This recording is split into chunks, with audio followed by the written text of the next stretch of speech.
All right, we ready. Are we ready? Yeah. Let's get it going.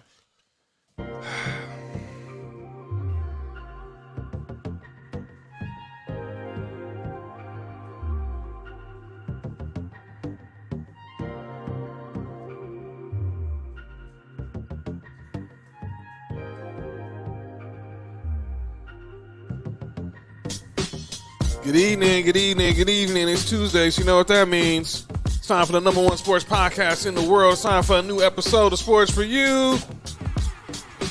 On a Tuesday live on Facebook and YouTube, I'm John. That's Mark.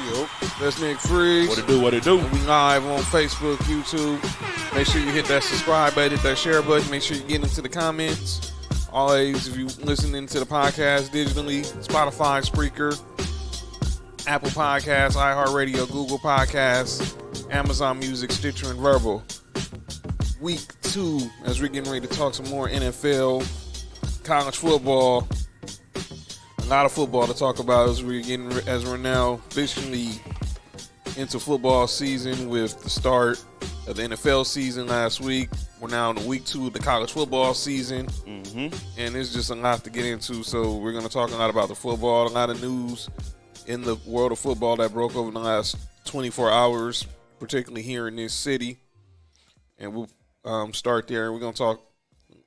But first off, let's just get some pleasantries out the way. How did y'all enjoy y'all first full weekend of football?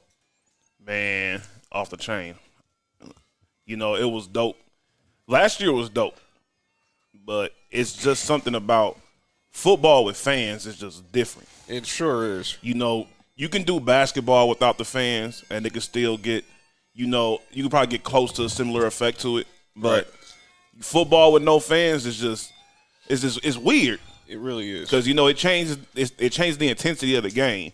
You know, fans get the stomping and everything. It feels like the whole stadium gets to rocking. It's a whole different feel for the game. Pause. But yeah, it's dope. I most definitely enjoyed this weekend, even before my team played. It was most definitely a very good weekend. How'd you enjoy your football weekend, Mark? Man, it's always great to have football back. I mean, you can't go wrong when it's football season, man. What? Huh? Who is it? On Sunday, you go always have one day that's a good day. That's right. So, yeah. Facts. So you know, I'm happy it's back, man. I'm happy it's back too. And it was just good. I mean, most important for me, I'm just happy to see the fans back in the stadiums. It just, that 12th man element is always crucial, and it plays a different role. Not all games. Obviously, special. Huh? Oh. Oh, okay. Oh, I was at the wrong button. Go ahead. Well, Mark's not. He's being optimistic. He's trying to be optimistic right now. So, but we got to talk a lot about what's going on in the world of college football. Let's start there. Obviously, it was a huge weekend here in college football, specifically in the Pac-12 conference. It seemed like the alliance with the Pac-12 and the Big Ten is off to a great start. But if you're a Big Ten fan, you were not in the best of moods after Saturday afternoon when the Ohio State Buckeyes were upset by the Oregon Ducks at the Horseshoe in Columbus. And, man, I did not see that coming. So we look at pause. But if you look at what we've seen the first 2 weeks, we've seen Clemson lose to Georgia. We also saw Iowa just handle Iowa State. Pause. Mm-hmm. It was a lot of losses. We almost saw Notre Dame almost lost to Toledo.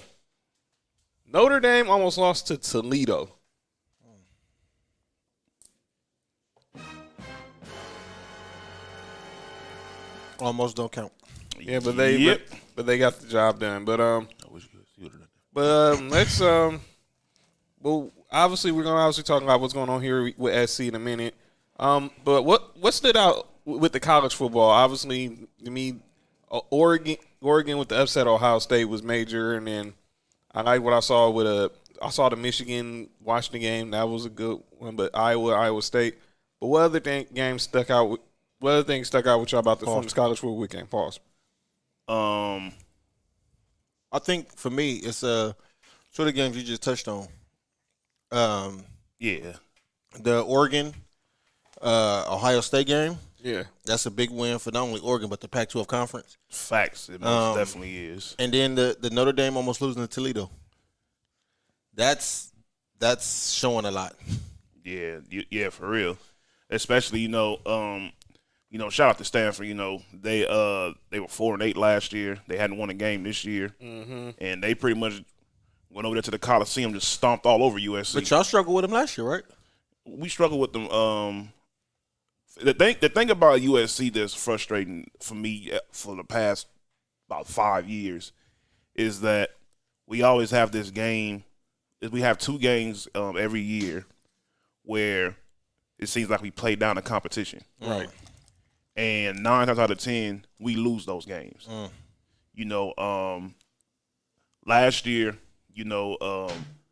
even in the Pac-12 championship game, we end up playing a different opponent. That's no excuse. You should be prepared for anybody. And we got stomped during that game as well.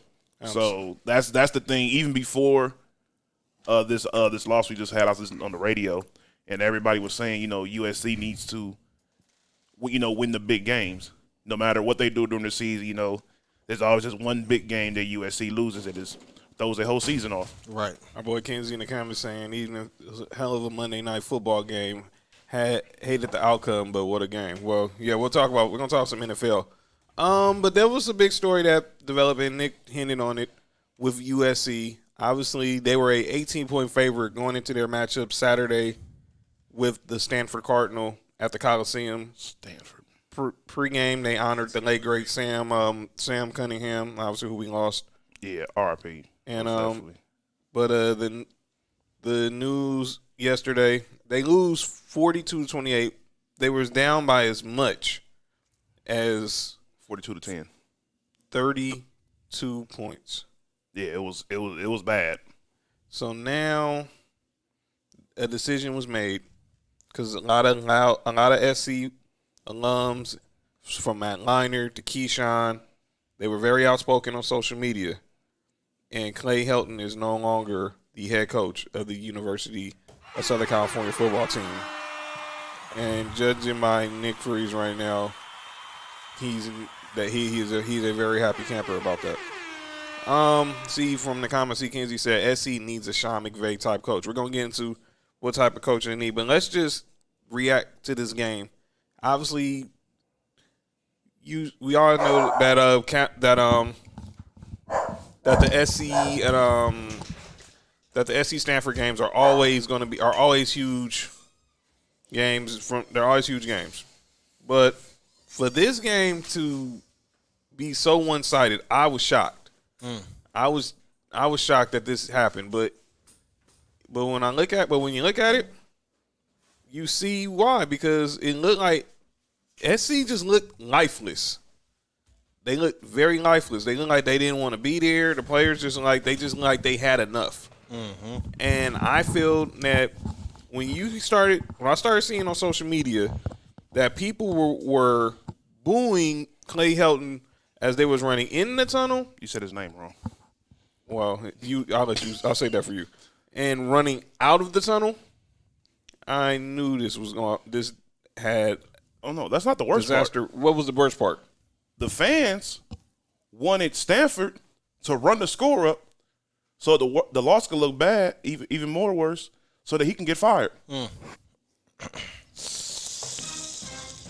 they was playing in the Coliseum. Yeah, they were in. For those who, yes, if you didn't know, yeah, they were at the Coliseum. This wasn't no road game. This wasn't no home game. There wasn't no away game. They weren't in Palo Alto. They were here in Southern California at the Coliseum. I think that. Yes, I do think they quit on Clay Helton. Yes, listen, there's nothing wrong with Clay Helton, the person. Right. Everybody knows he's a good guy. Full disclaimer. But as a coach, nah. He's not. Okay, I break it down like this. There's certain programs that you need to be a certain type of coach, not just to deal with the culture, but the city that it's in. I don't think that he is a big city coach. Right. Maybe he'll work better at a smaller school, and still give the school big success. He can still, you can still win at a smaller school.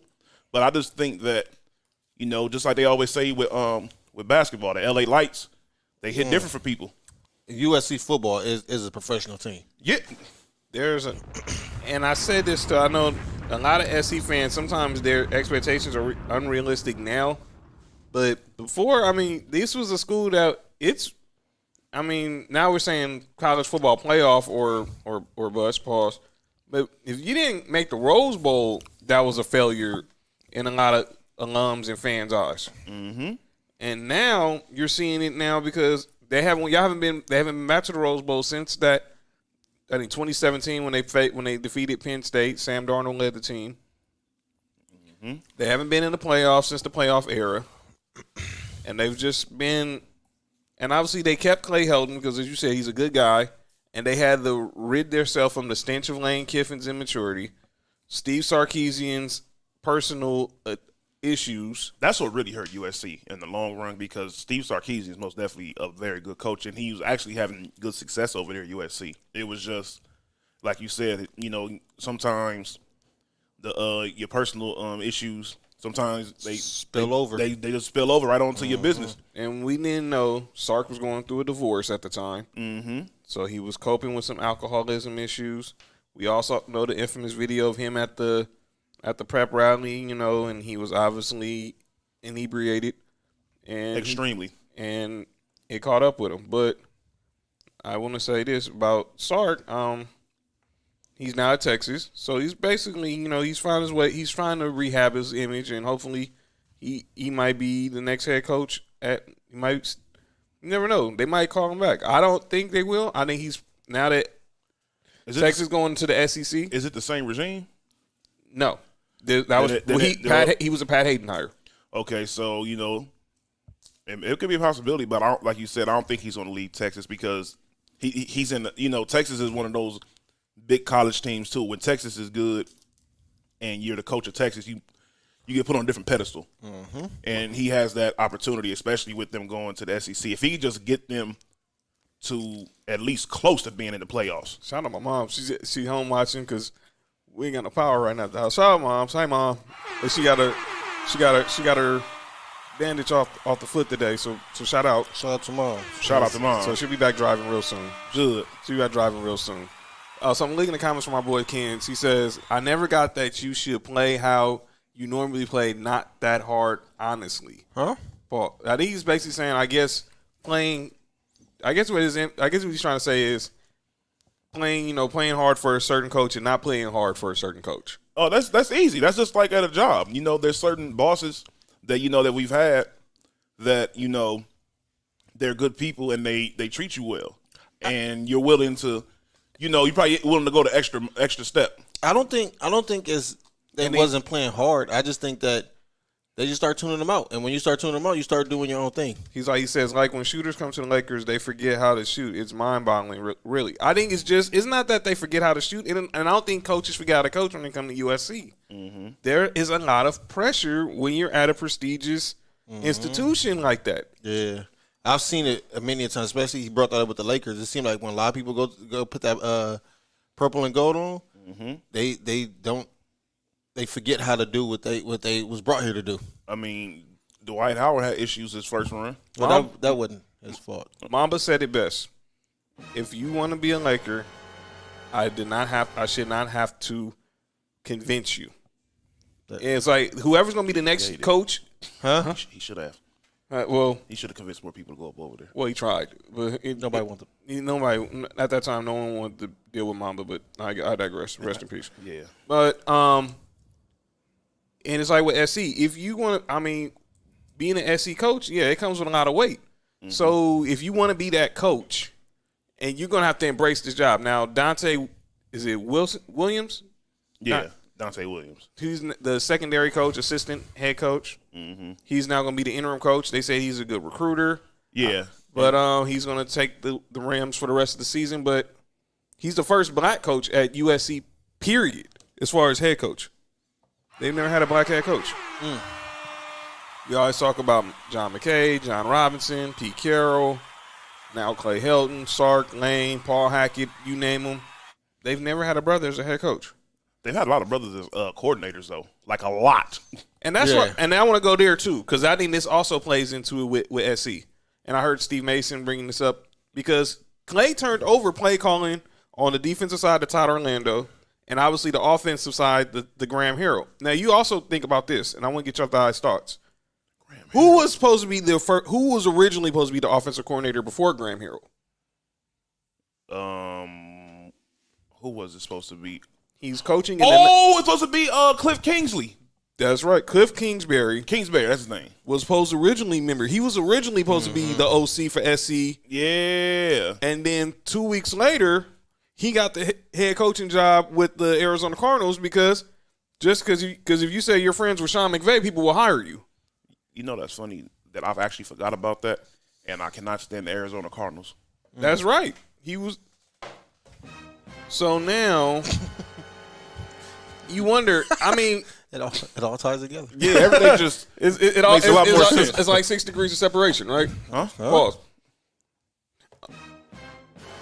Because you wonder if Cliff Kingsbury was the OC. Oh, it'll be a lot different. I'm gonna be honest with you. Obviously, they're trying to run the air raid now with Graham Harrell. What's wrong, Nick? When did he accept that job? Who? Cliff. I want to say it was January. So because Kyler Murray got drafted in 2019, right? So that was 2 years ago, right? Yes. Do you remember when Bryce Young decommitted? He decommitted like 6 months later. Well, who? Bryce Young. Oh. Like 6 months later. And Bear is upset right now. Who taking off Bear, man? Our official security guard Bear in the house. Somebody's upsetting him. But yeah, what you got to remember, Cliff took the job in Cliff at first agreed to the job in 2018, in like December 2018. He got Ill Will in the house. Ill Will hanging out today. Come on, have a seat, chime in on this SC discussion, bro. So I say he got fired so let's just follow this timeline. Cliff Kingsbury got fired at Texas A&M. About 3 weeks later, he gets hired as the OC for USC. And then he goes ahead and stop it. He goes ahead and takes. Will. He goes ahead and then 5 minutes later, he gets the head coaching job for the Arizona Cardinals. Mm-hmm. They was obviously coming up having the worst year. They had a 1-year coach, and now this dude gets a job, and he was sub 500 in college football. Everybody just looked at it. Okay, you only got the job because everyone will say, well, you coach Patrick Mahomes, you coached Baker Mayfield. Yeah, fire. So he's like, you coach Patrick Mahomes, you coach Baker Mayfield, but you weren't winning games. Yeah, they was putting up all these video game numbers, but they wasn't doing anything. Yeah, that's because all he did was preach offense. That's what happens. You got to eventually have some type of defense to win. Because that was the game when Oklahoma played Texas Tech, and Patrick Mahomes threw for 700 yards. But the other team scored like about 1,000 points. They scored like 50. They lost like 55-50 or something. Yeah, that was the Oklahoma game. Yeah, I remember that game. Yeah, and that was when everyone was like, "Okay, who's this Patrick Mahomes guy?" So now you fast forward to they hire Graham Harrell, who was at that time at North Texas, and he's giving him the play calling on offense, but the offense, doesn't seem like it's, there's nothing clicking. There's nothing special about it at all. And it's supposed to be the air raid, supposed to be a similar offense, but it's nothing there that it is causing them that's helping them go to the next level. So Clay Helton, now he's pretty much out of a job. So now, he is out of a job. And now Dante Williams is going to take over as the interim head coach. But that's what I want to bring up is, are you going to be willing to give the bag to these assistants? Because you look at some of these jobs, why some of these schools succeed, because they're willing to pay 7 figures for these assistant coaches. Yeah, that's real. And that's what USC going to have to do. That's what keeps Alabama going. Alabama's like, look, we get these ex-head coaches Like NFL coaches. like Bill O'Brien now. Yeah. And the players that don't make it in the NFL. Spoiler alert. Wow. So we talking about we bringing up Bishop Sycamore again, huh? Oh yeah. No, SC's gonna have to do that. Hey, Nick, you as an SC fan, who you want them to be the like your top 3 coaches? That's what we want to get to. So All right. Nick Freeze, our resident USC Trojan fan, pause, has his realistic list on who could be the next head coach for the USC football program. Mm-hmm. And I'm gonna start. So how many you got? How many lists you got, bro? I got 4. All right, so we're gonna go from 4 to 1, and me and Mark and Will, we're gonna analyze who you have. Who you got number 4? Luke Fickell, head coach of Cincinnati. Yep. Who was hired by the current USC AD Mike Bone, pause, when he was at Ohio State on the interim basis before Urban Meyer got there, and he became the head coach of Cincinnati. So he might be the leader in the clubhouse. Okay, who you got number 3? I got Mario Cristobal. Head coach at Oregon. I can see them try to snatch away from Oregon. If he could do the same thing at Oregon over there with the SC recruits in a bigger market, hey, we all know when SC is good, they're going to get recognition over any team in the Pac-12. That's just how it is. That's how the prestige works. All right, number 2, Bill O'Brien, former Texans head coach, OC the Patriots, head coach at Penn State. He can't make trades or nothing. So and now he's the current offensive coordinator. The reason why at the University of Alabama. The reason why I say him, USC needs. I think they need a coach with some type of NFL experience. When USC has those type of coaches, it works well. He's not a bad offensive coordinator. He's not a bad coordinator. He's just maybe he'll be a better. He wasn't that bad of a head coach at Penn State. I don't think he's a bad of a head coach. I just think he was a bad general manager. He wasn't that good of a play caller with the Texans either. Maybe his first in the NFL wasn't for him. It worked out that way with Pete Carroll. Right. And now, number 1, Eric Bieniemy. My guy. Eric Bieniemy, the offensive coordinator for the Kansas City Chiefs, former Colorado national champion running back at the University of Colorado, former OC at Colorado, so he has Pac-12, Pac-10 experience, and right now is looking to be a head coach somewhere, even though some schools haven't hired him, with teams in the NFL have hired him, which I still think is blasphemy. But I think the real reason why is he really feels as if that he's going to get the coaching job over there at Kansas City. I was thinking that I think in 5 years Andy Reid retires. And maybe he doesn't want to wait 5 years, which is understandable. I think even if he don't want to wait 5 years, that job's still his.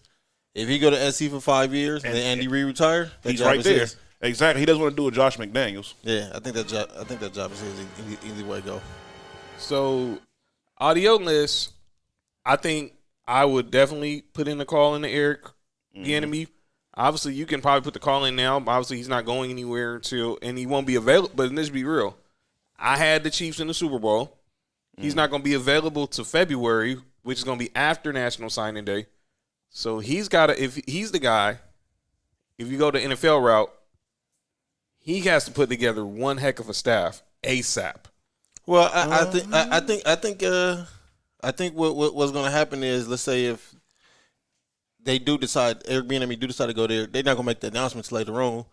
But during the season, Eric Bieniemy is going to be putting together a staff. Right. So okay. he has it in mind. Yeah. If they go to unofficial terms as far as only the people within this room know that I'm about to sign. I'm going to be making these phone calls. I'm making these phone calls exactly. while I'm doing this with Kansas City. Didn't Nick Saban do that same thing when he left Miami? Mm-hmm. He had a staff together before the week was over with. Facts. That's facts. That is facts. That is facts. So and then you have Bill O'Brien too, right? Yes, sir. Yeah, Okay, Bill so Bill O'Brien, and I'm seeing our boy Ken said, can they snatch Harbaugh from Michigan? Would you want Harbaugh? No way, no how. He can stay exactly where he's at. I'm cool.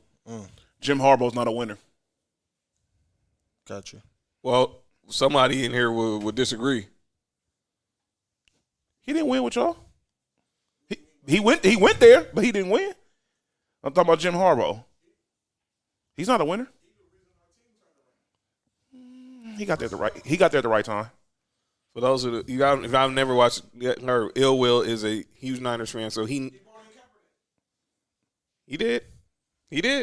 That's not saying too much. Oh, that's cold. Y'all would have went with Alex Smith. No, you know why y'all lost? Because the dude fumbled. He doesn't fumble, y'all score. Y'all in the Super Bowl. Punt returner, huh? Yeah, he fumbled that. That was his fault. And the Giants had the luckiest run I have ever seen in the history of sports. That's why you gotta talk to the 49er fans. We didn't beat Seattle until Kaepernick became our starter. We didn't beat them. It didn't even matter about that game. Kyle Williams calls that punt return. Was really a fumble. We should have won. And y'all would have went to the Super Bowl with Kaepernick sitting on the bench. That's what I'm saying. Y'all still would have went regardless. But after that, we couldn't beat Seattle with Alex Smith. He brought a different element to the offense, but I think eventually y'all would have figured out with Alex Smith. Because Alex Smith finally found a coach that actually put a game plan together that fits his skill set instead of them trying to force him to be a quarterback he's really not, which was what was going on for the longest over there at the 49ers. Because I always thought he was a good quarterback. Yeah. No, even when he was like being trash, I never thought he was that bad. I always thought he was just coached wrong. But our team changed with Jim Harbaugh. We acquired Andrew Bolden. Stanford looking pretty well under him. No, I'm saying you saw what he did. Yeah. And we made what's the tight name? Vernon Davis. We gave him we had Vernon Davis for years, but he wasn't just too comfortable in the offense like that. He was cool for like 3 years. So Harbaugh came and did what Steve Kerr did? Yeah. So basically, Harbaugh is Bay Area, same area. Pause. We don't get the other linebacker, Goldman. We don't get him. We don't get him without Jim Harbaugh. Didn't y'all get him with I thought he was there with Singletary. Yeah, Singletary drafted him. No, you mean Alden Smith. Yeah, I'm about to say Alden Smith was drafted by Jim Harbaugh. Bowman, he was already there. Bowman came, I think, a year. Like he was there with Singletary's last year, I think. Yeah, that was a Singletary draft pick. I remember. Yeah, he was Singletary. Him and Pat Will were there. Him and Pat Will were there at the same time. Yeah, but he came like 2 years after Patrick Willis. Yeah, Harbaugh came in 2011. So Yeah, he was already in the league in 2011. Bowman? He was already in the league in 2011. I think he came in the league like 2009 or 2010. Yeah, he was already in the one of league. the last like real good players that Singletary had drafted. He got drafted. His rookie year was 2010. Yeah, so there you go. The year before Harbaugh got signed, because Harbaugh signed in 2011. So basically, that was a Singletary. Well, that was Harbaugh there. no Harbaugh came in 2011. He got there in 2011. 2011. Because I went to the bowl like a couple of years later. Yeah. 2013. Yeah. He came in 2011. Well, the Super Bowl was 2011, but 13. But the season was 2012. I could have sworn Harbaugh drafted Bowman. No, he drafted Alden Smith. He drafted Alden Smith. Yeah. Yeah. Was low key. Our Super Bowl run was like his second year. Yeah, so he got there in 2011. Yeah. Yeah. Yeah. From 2011 But to yeah, 2014. Harbaugh, he did his thing over at the 49ers, but I wouldn't want him as my coach. And he didn't do bad when he was at Stanford either, right? I think, to be honest, I think he's a better pro coach than he is a college coach. Low key. I agree with that, yeah. I think some dudes are just, and that brings you to the Mario Cristobal. Wasn't he at Florida State before he went to Oregon? Mm-hmm. And remember, and Oregon had Willie Taggart, and they took him from Oregon. What was his name? Willie Taggart. He was a brother. Oh. Fat hated him. Fat hated him. Man, that name sounded crazy when I first heard it. Go ahead. It does, right? And so let me ask you this. Why would Mario Cristobal, why do you think he would want to leave Oregon when he's basically plucking the kids from Alabama, the recruits from Long Beach or Compton to go up to Eugene, that should be coming to Southern Cal. Because he should really look at it like this. That's another big reason why they got rid of Helton in the first place, was the fact that we lost a lot of recruits because of him. We lost a lot of recruits. A lot of people decommitted because of him. Yeah, here's the Cuban guy. Kens, he's a Cuban guy. Cristobal's Cuban. Oh, No, not more Cuban. Bruh. Yeah, man. But USC's going to get those recruits back because there's no coach that's going to make them lose the recruits, and he doesn't recruit well out here. Right. So now, all of a sudden, if we get somebody that can recruit out here, and we can bring, like you said, the Alabama recruits over there and everything like that. only thing with that is I don't think that he might be afraid of them LA lights too. Cristobal? Yeah. The lights are they're a lot dimmer in Eugene than they are in LA. Yeah, so he can just come down here, get a quick little couple of recruits, then go back up there. Yeah, because out there, they're cool with just winning the Pac-12 championship. They're like you're good at that. USC is like, okay, that's it. But then you were supposed to win this. That's the way USC goes about it. And then he said, "I'd be on board with that hire." He said he'd be on board with that hire. So but also, I would be. I don't know if he'd be. I don't think he wouldn't be too afraid of the lights since he did coach at Florida State, and there's expectations there. But I know it's not. I know it's not SC. But even if he had been like Florida or like Miami, I'd be like, okay, yeah, that's something different. But Florida State is like, there's expectations, but they're a little different. And who was the fourth guy on your list again? Who was it? Hold on, my fault. Let me go right back to it. All right, so we got Eric Bieniemy. We have Bill O'Brien. Oh, Luke Fickell. I remember. Luke Fickell, yeah, from Cincinnati. Now, Luke Fickell, honestly, if you talk to anybody, he's probably the favorite just because of his relationship with the AD. Mm-hmm. Now, I wouldn't settle for that just because he's basically, okay, he's probably already in his cell phone, already in his contacts. Like, look here, I'm here. Won't you make the move from Cincy to Cali? I know he did okay, as the interim coach for Ohio State before they got Urban Meyer. But I think going the Eric Bieniemy route, going the pro route, and there's another thing that I think SC fans need to hear as well. Mm-hmm. Y'all got to get rid of the thought of trying to pluck anybody from the Pete Carroll tree. Yeah. That day is over. That day is over. Lane, no. Sark, no. Clay Helton is Petrie adjacent, but no. And I know some people saying, did you go back and try to get Coach O? I don't think that's going to work either. Coach O got his own issues over there in LSU. Let's just be honest. I think he'd be out in a year. Yeah. And then this other thing you're hearing them like, why don't we just get a former USC player? Go get a Jack Del Rio. Go get a Jeff Fisher. No. Look, check this out. I don't want nothing to deal with Jeff Fisher and coaching ever again. Facts. I'm over Jeff Fisher as a head coach. If you want to hire him as a coordinator, go right on ahead. I'm over him as a coordinator. Let this man just enjoy the rest of his years because this is ridiculous. By the way, he's the DC at Tennessee State now. He under Eddie George. I was watching the game on. It was on ESPN. It was on the ESPN app. Jackson State random dudes out of Memphis in the Heritage Classic. I'm not even surprised. Look who their coordinator is. And their offensive coordinator is Hugh Jackson.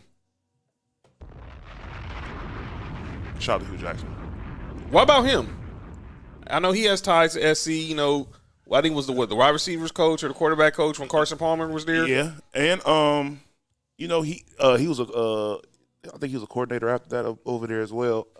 He's from out here too. Yeah. Coached at Dorsey. He sure did. He played at Baldwin. Shout out to Baldwin. He's most definitely he should be in the talks. Like if I had if my list would have went to like 6 or 7, he would have been on that list. So let me give you a few marquee games on the college slate this week, and then we'll get into the NFL. Obviously, ranked opponents. Alabama, Florida, and Alabama is 14.5-point favorite. They're going to score way more than that. So that's Alabama. Alabama's not losing till like later on this year. If They lose. Yeah, that is true. They do have a very good quarterback. the Saturday night football game on ABC, Auburn at Penn State.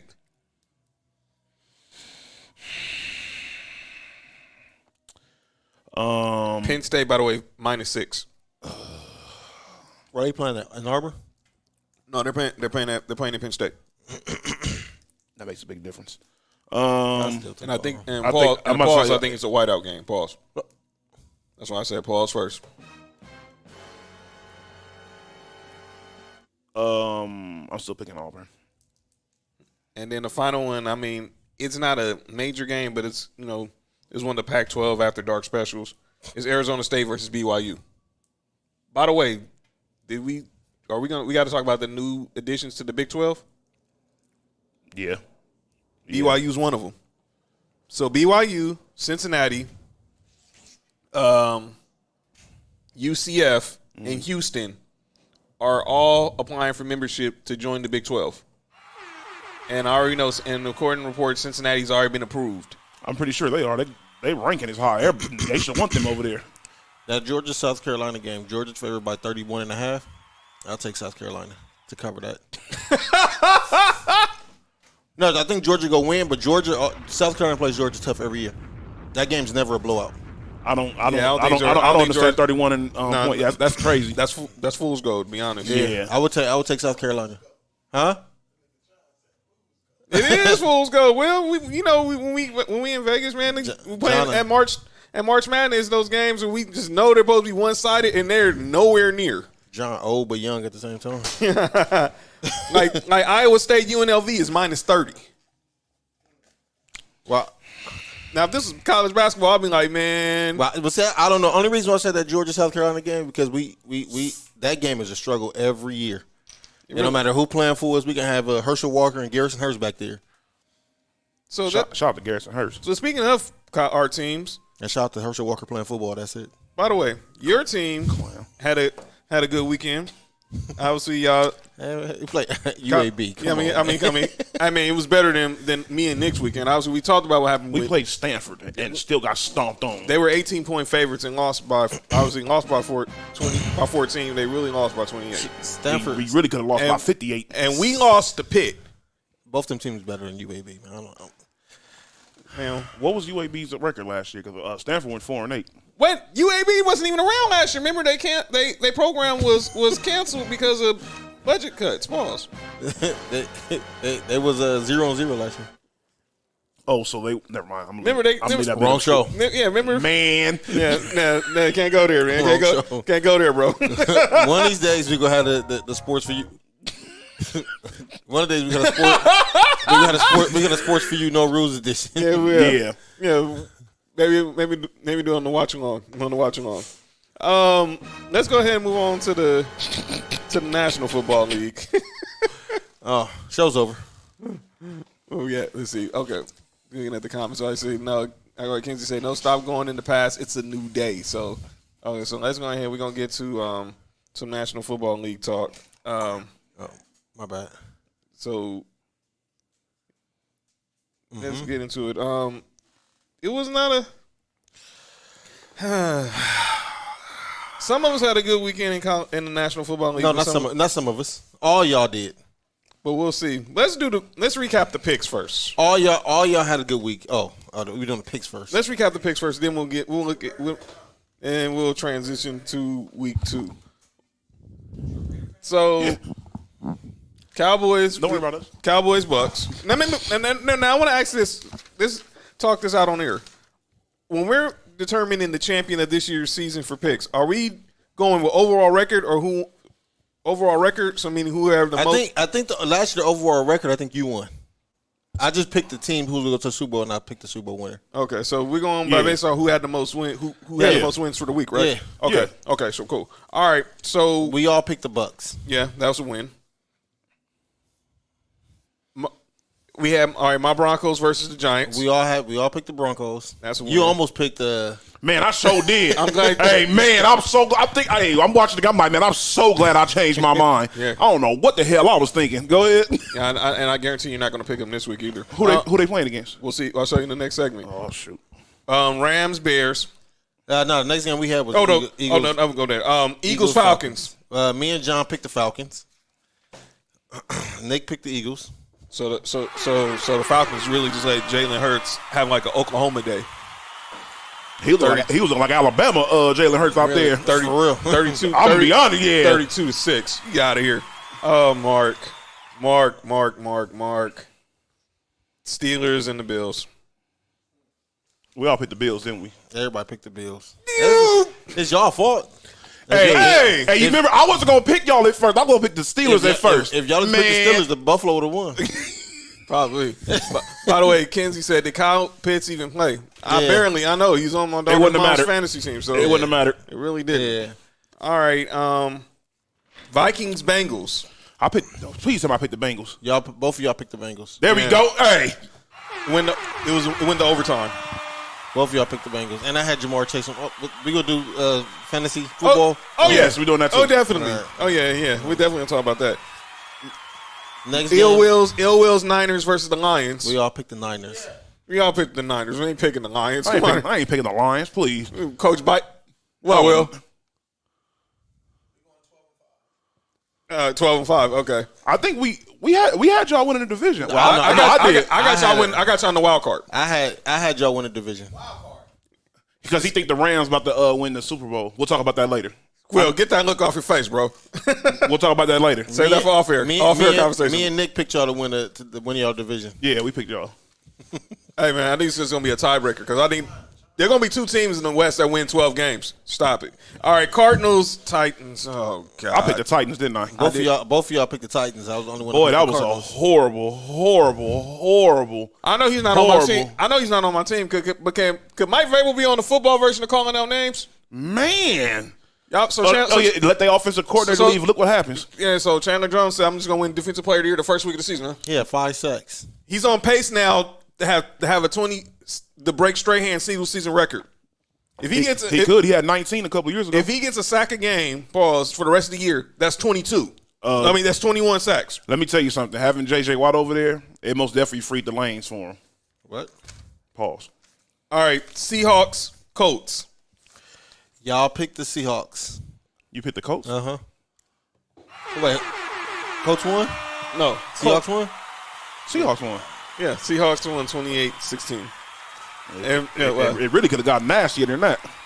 Yeah, Kinsey said Julio Jones killed his fantasy team. Yeah, Julio Jones. Yeah, we're gonna talk about Julio. Chargers and Washington. Everybody picked Washington. Next game. We did? Everybody picked Washington. Oh my God. They should have won that. If Fitzpatrick wouldn't have got hurt, they would have won. Yeah, and they won. They only lost by 4. Jets, Panthers.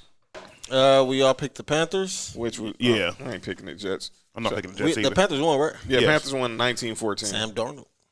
Trying to tell y'all. The Panthers defense. I'm gonna really almost hate 30 this. I'm points. gonna really hate to bring up this next game. Who?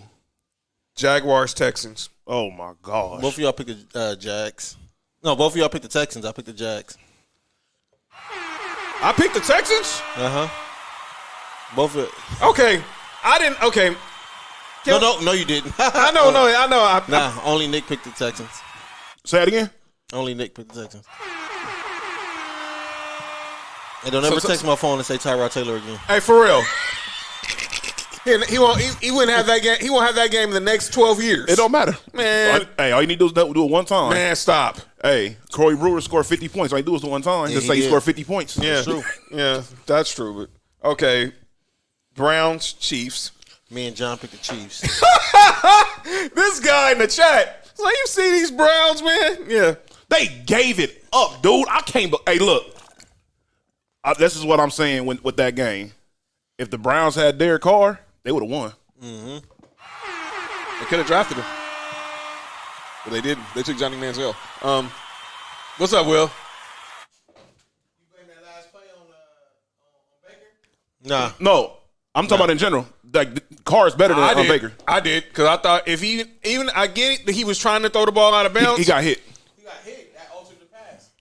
But did he get hit? Did he get hit in the arm? But did he have enough time where he could have try to I'm trying to ask in real time. Do you think he had enough time where he could have just took the sack? Pause. Listen. It looked like he figured out he was trying to go out of bounds. Right. Not knowing. He got realized like the dude tripped. Yeah. Okay. And when you throwing, and he was already John, like this. You saying he should have took the sack as a quarterback? You never taught to take that sack. Nah, you gotta get rid You of the never ball. taught to take that sack. You throw it away. I know his intentions was to throw it away, but I was saying, do you think he had enough time to recover, knowing that? Huh? I think John Madden said that years ago. That's an announcer's call. Taking sacks, quarterbacks don't. Yeah, No. you're not taught to take a sack. I mean, like, take a dive. No, I'm not. I was not saying intentionally take a sack. Throw the ball away. I know I know that's where his mind was. Come on, let's go. Y'all are crazy. Go All ahead. right, Dolphins, Patriots. I picked the Dolphins. Hey, I'm not mad at that. That was a good game. It was only one. They only won by one. That was a good game. Damian Harris don't. Skip the next game. What was it? Was it Buffalo? No, Saints and the Packers. So skip the next game. Yeah, we all picked the Packers, didn't we? Everybody picked the Packers. Yeah, and we didn't know Aaron Rodgers was going to basically still be in Hawaii. Hawaii. Aaron Rodgers, I don't care about this team. He thought he still playing against Tampa Bay still. He was out there. Yeah. Little stupid, man. But yeah. So that's and then The next Sunday nighter. We all picked the Rams. Yeah. And then the Monday nighter. And then we all picked the No. I didn't. I know I picked. John picked the Ravens. John picked the Ravens. I ain't picking the Raiders. All right. So we got a couple. We can do the spreads too. Okay. So what's the first? No, we didn't. What's the first game? John, you said the Packers gonna win by 5. Oh, both of y'all did. Yeah. Boy, we were wrong. I said the 49ers was gonna cover. What was this? Okay. Did they cover? Boy, that was an understatement. No, they didn't because they only won by 9. 49ers won. They won by 8. 8. What was the spread? Spread was 8. That's why that game was bullshit. So they was right on the line there. Pause. What's that on ESPN? The bad beat. Bad beats. They was 9.5. They was favored by 9.5. They lost by. Dog, I stopped watching when they was up by it was like 41-20 or 41-10 or something like that. Yeah. Yeah, they started putting their second and third Yeah. string players in. They started giving it up. It was a bad beat. What? Pause. That was a bad beat because they pause. Because this point spread was 9.5. Had they not took out the starters, they would have covered. Yeah, oh yeah, most definitely. That's crazy. All right, so Go ahead. What's up, Will? The only reason why Detroit came back like that, even though I said it was a Vegas call, because Vegas had the point spread by 8. Right. The 49ers at one point in time was beating them 38-12. He was. Only reason why I say they let the niggas come back like that, George Kittle, Jimmy G, and Debo was like when Jason Barrett got hurt, their whole team was emotional as hell. He's out for the year, torn ACL. It was like they couldn't focus. Now, only reason why I'm agreeing with that, not just because it's my team, because when that happened and he was on the ground, when he had his face on the field, and his heart his body was pumping like he was crying, because I know what happened with him in San Diego. yeah, And then for 2 Yeah. years, yeah. and then how his comeback season was last year. Right. And one of the most weirdest seasons ever Mm-hmm. as far as the pandemic. It's just crazy. He was healthy, and then he lived up to his name for the first game. Right. Then got hurt. He had the same injury. Mm-hmm.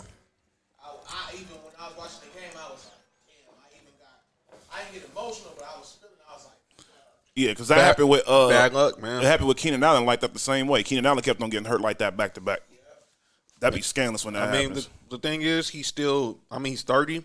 He's already been in the league, 6 years? Yeah. Yeah, so he's covered with that. He's covered, obviously vested, with his benefits and stuff, but he still has a chance. Yeah, he's good because He's he's only still- like 30. He's only 30 years old. He still has a chance. I think we'll resign him again. Yeah, he still has a chance. I think he needs to move to safety, free safety, just to avoid the issues of as far as everything you have to do is being a corner. Yeah, he should move to safety. So let's talk about week 1. What was what stood out for you guys about in week 1? Outside of our squads. We definitely gonna talk about that in a second. That didn't involve the Bills, the Broncos, or the Raiders. Jameis Winston, he didn't throw for that many yards. He didn't need to. I want you to look at Will's face because he's been saying, "Did anybody in our fantasy league take?" The day we had our fantasy league, I was going to draft him, but somebody else drafted him. Doc drafted him. The day we had our draft, Will called me and said, "Who got Jameis?" Doc had him, and he had him on the bench because he had Aaron Rodgers. Yeah, and look, and I was going to get him as my backup quarterback. Yeah, I was going to snatch him, but he had snatched him up right before that.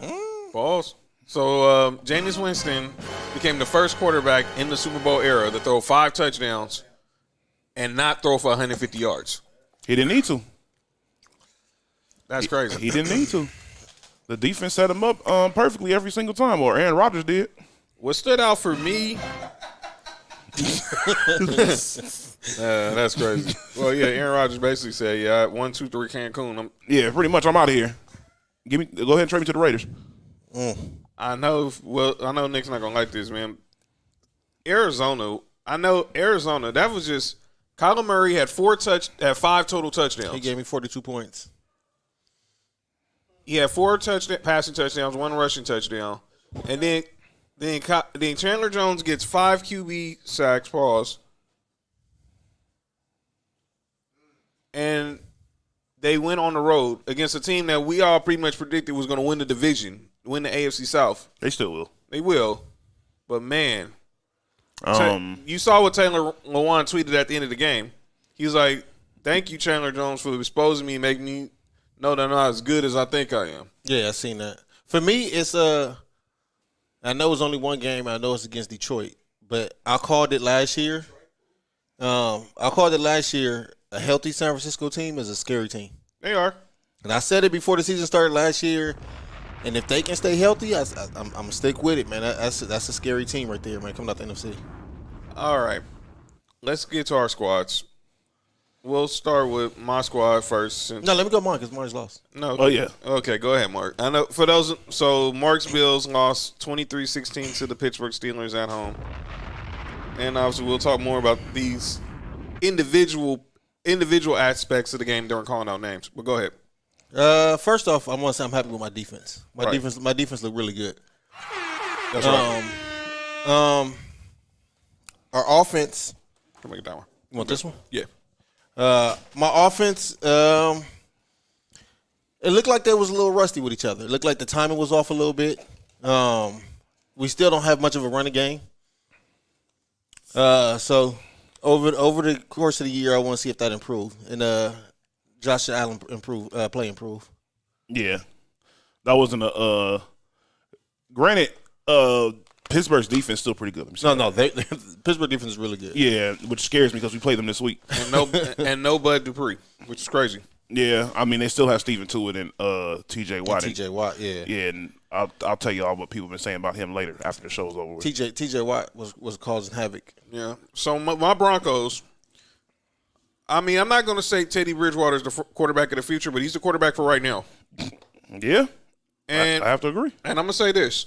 I was more impressed with his elusiveness in the pocket. I know he's a check down Charlie, but his scrambling ability, I never seen that even when he was in Minnesota, his little brief run in New Orleans, and, of course, last year in Carolina. But he was very elusive, obviously looking to throw the ball down the field.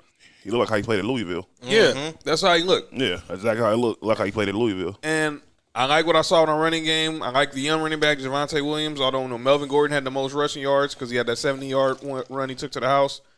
But obviously we lose Jerry Jeudy, which stings. Oh, yeah, that's going to hurt. But the good thing about it is not as bad as what we thought it was. We thought it was something more serious, but to find out it was only a high ankle sprain, so he's only going to be out 4 to 6 weeks. I thought 6 to 8. Well, they're saying 4 to 6 now. He won't be 100%. He won't be 100% for at least November. Yeah. Okay. So about another 2 months, he'll be back to himself. But what else? I want to say, obviously Jerry Jeudy's injury was key. I like what I saw from Alberto. Obviously, Noah fans on my fantasy team. Our line looked good. We lost Ronald Darby today. Trying to find out he's dealing with a hamstring injury. But this is the thing that dumbfounded me about it. Patrick Surtain wasn't the starting cornerback. So now Patrick Surtain's going to be starting. Vic Fangio. This is like a little bonus calling out names. I picked this guy to be Defensive Rookie of the Year. Tell me. Let me get this straight. Who are all your corners beside Patrick Surtain? Okay. We had Darby's on the IR right now. Bryce Callahan, Kyle Fuller. That's the reason why he couldn't start. Let's just be honest. That's some difficult players ahead of him. Those are some pretty good corners. I'm not saying that, but I'm thinking I thought he was going to be on the outside, and then Darby was the nickel. No, Callahan's the nickel. I know Callahan's the nickel, but I thought maybe he was probably going to. They alternate. But I'm gonna be honest with you. But it's cool. But I know they paid Darby, so I figured that's what I know. No, they paid Darby, so I get it. That's why they started him. This is an example of we weren't expecting this guy to be for right here for us when we drafted him. Right. Because it looks like if that was the case, they never probably would have even signed Darby. If they knew they're gonna get Patrick Surtain, I wouldn't have signed Darby. No, I'm getting Patrick Surtain. That'd be a waste of a signing. I think we all thought Patrick Surtain because I think everybody. I thought he was gonna be gone by your pick. Let me be honest. I thought a lot of Broncos fans thought we was going quarterback, and when I saw Patrick Surtain when we did our watch party, I was still in shock. I liked the pick. Mm-hmm. And obviously, a lot of people had him penciled in to be a Cowboy, but I'm sure the Cowboys did too. Yeah, but they got Michael Parsons, so they'll be all right. Oh yeah. But yeah, I obviously seeing Von Miller back. No Bradley Chubb yet, so that's a little concerning. But hopefully he gets back because I need to see Bradley Chubb and Von Miller. Could have fooled me. Huh? Could have fooled me the way y'all was over there getting to the quarterback. It was ridiculous. Yeah, their line stinks, man. Yeah, you're right. Line stinks. Nick Freeze, you're now Las Vegas Raiders. By the way, that stadium last night was a vibe. Yeah. I was watching. Shout out my boy David. He sent me he posted on Twitter the video. He wasn't in Vegas, but he tweeted somebody else's video. Mm-hmm. The whole little end zone section. Mm-hmm. Yeah. The booths, the DJ, bottle service. Shout out to the win. Most definitely. By the way, but SoFi Stadium is probably the best stadium. I'm being in there, and I can't wait to be in Vegas next year when the Broncos play the Raiders. I could go this year, but I'll wait. I'll wait till next year. Are you going to be in Vegas next year? For the draft. Yeah, we'll be there in April. Stay tuned. Most definitely. First and foremost, Fire. Yeah, it is. I'll talk a lot of smack about Derek Carr, but if you're gonna be a quarterback on my team, you're gonna hear me talk a lot of smack about you. Right. He played well. At first, the team looked kind of, you could tell, like you said, kind of rusty. Yeah. Usually how often, certain teams will look, the first game of the year. It also didn't help that it seemed like everybody on our team wanted to make sure the football hit the ground because they couldn't catch the freaking ball, which was killing me. Right. Especially Darren Waller. Oh, my God. I don't know what was going on with Darren Waller that game. He still had a good game. You mean the best player John Gruden's ever coached? I don't know about that one. He said that in post-game. I don't know about that. Because Waller had 19 targets. He said it was the best player he ever coached. I don't know if he's the best player he's ever coached. So Jerry Rice and Tim Brown said, okay. He didn't coach them in their prime. They were still balling, though. Yeah, of course they were. But I don't agree with that statement either. Yeah, Derek Brooks and Warren Sapp don't either. Neither does Rondé Barber and John Lynch. Dun, dun, dun, dun, dun, dun.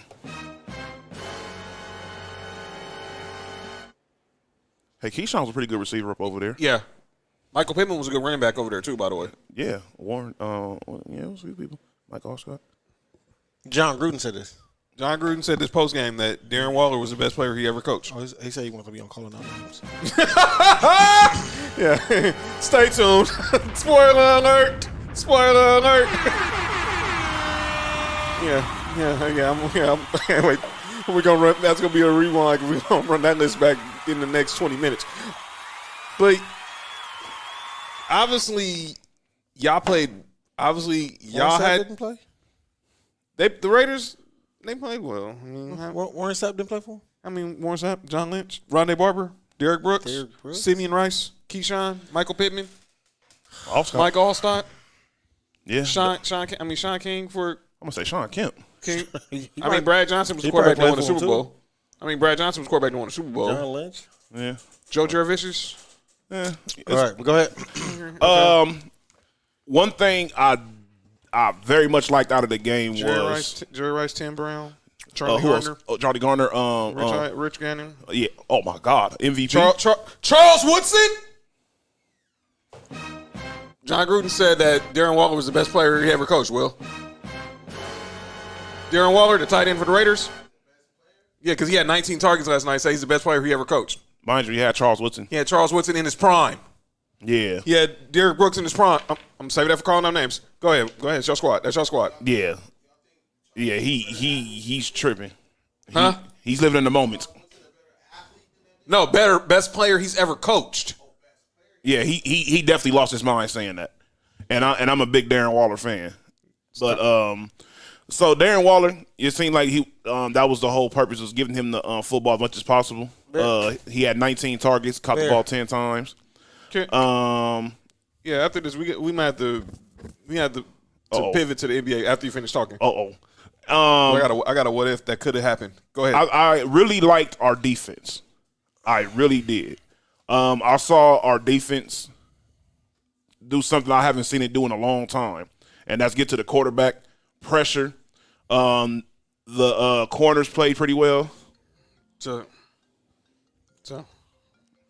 just beat. Somebody calling in from No Rules. I mean, somebody calling. So somebody coming into the show? Oh, that's funny. Somebody doing what now? Someone called into the show. Who? They said somebody coming into the show. Call. Go ahead, bro. Why somebody calling into? Why would that? Somebody call. Yeah, that's how you do that one. Anyways, I most definitely believe in Max Crosby. Max Crosby, he played phenomenal yesterday. Right. He did the best job you could do with containing somebody like Lamar Jackson. You know, Lamar Jackson, he had a couple of big plays running the ball, but Lamar Jackson didn't kill us being an athlete. We made him throw the football, and we all know how he is outside of the hashes. He doesn't throw the football that well. Right. And that's what we made him do. We kept the running game intact, you know, even though they don't have that many running backs. But what I want to see is a little bit more consistency from, as far as, let's get Henry Ruggs a little bit more involved. Even if you're not passing the ball to him, he runs a 4-2-4 or 4-2-7, something like that. You could throw screens. You could do end arounds. You could have him run out the backfield. Do something. Utilize his speed. But I like how Brandon Edwards looked yesterday, though. He made a couple of good catches.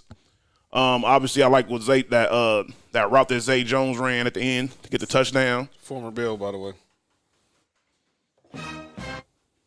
He didn't do nothing for the Bills. He hadn't done that much for us either. That's literally the most he's done for us since he's been up over there.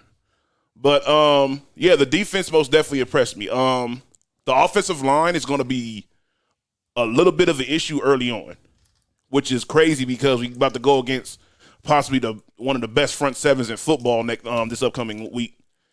And it's going to be a big test for us. Let's considering that hopefully Richie Incognito comes back. And, we're playing with our backup right tackle because our starting right tackle is out for the season. So our super producer being ready, send us a text in the group chat. We can take off the NFL music and then we'll go back to when we do the picks. Mm-hmm. So Sean, you brought up Sean Kemp briefly. No, you brought up Sean Kemp. Well, you brought up Sean Kemp. I meant Sean King. So Sean Kemp, I think, was on a podcast called Inside Buzz with Mike.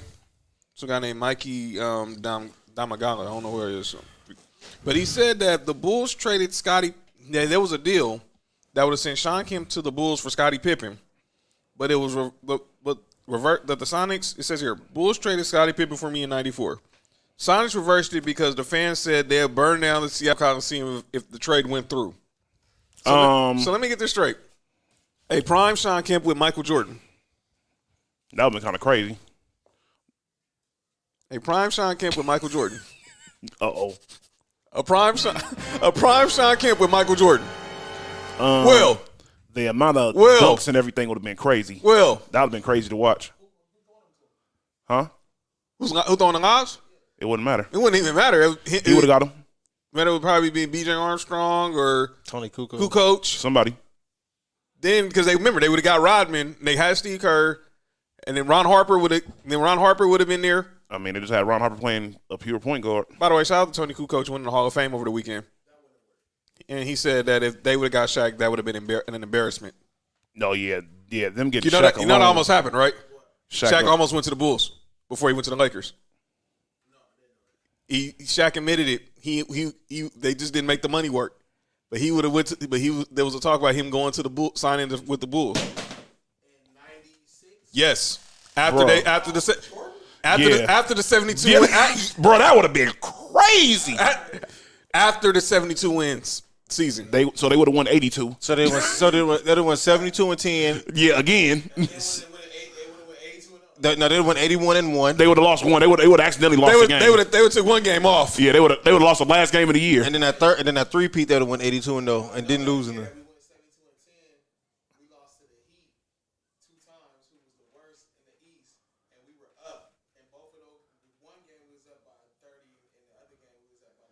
If y'all had Shaq, that y'all wouldn't have lost that lead. Yeah. That lead would not have been lost. So remember this. If that would have happened, that would have been Shaq. Look at this guy right now. It would have been Shaq, Rodman, Pip, MJ, and Ron Harper. Good luck scoring. Good luck scoring.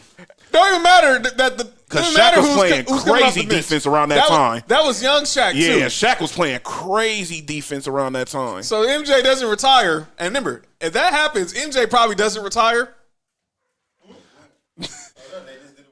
They did a what if they're talking about Shaq almost joined the Bulls in '96.